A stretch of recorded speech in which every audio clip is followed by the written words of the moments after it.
that kind of prompted me to put together something that was not a chapter book, because there are chapter books out on her life, but this is a picture book, table book, that you can go through, and maybe you can only grab a page or two, but you will still walk away edified with new information about the Empress. So we set it up so that it was very accessible to readers and learners of all kinds. It needs to be a movie, y'all. Okay. Yes.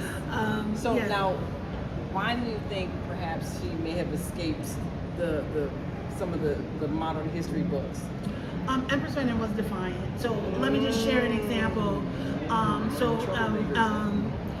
In the years leading up to World War II, the Italians, and with the help and the backing of Hitler and others, attacked Ethiopia first. Ethiopia was attacked long before any European nations attacked anybody. And Ethiopia spoke out, like, no, you're not going to do this, you know what I'm saying? To let this imperial power think that it could just come take over our country. You can't do it. But they were being ignored. And so Empress Menen took to the airwaves herself, and like NBC airwaves, and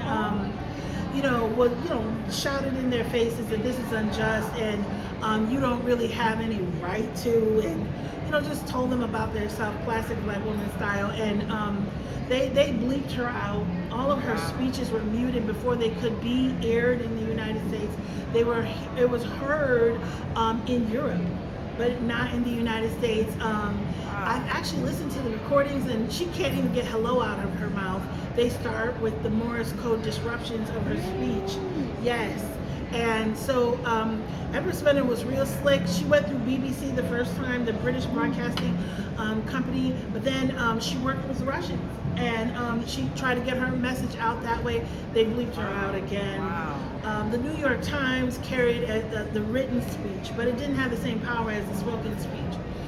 So just because of her defiance, just because of how royal she was, just because she didn't stand down to their pressures, just because she gave the French back their whole wardrobe that they sent her and said, I want to wear my own clothes, I don't need your stuff, I'm an African woman with my own style. I mean, she was just ignored. I just think like politely shoved to the margins of history. Wow.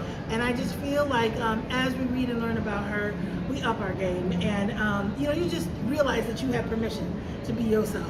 So how did you find out about it? Well, my family is in the Rastafari tradition, but in the Rastafari tradition, there's a lot of emphasis on Haile Selassie I. Yeah, that's her husband, but people don't really know about his wife, and really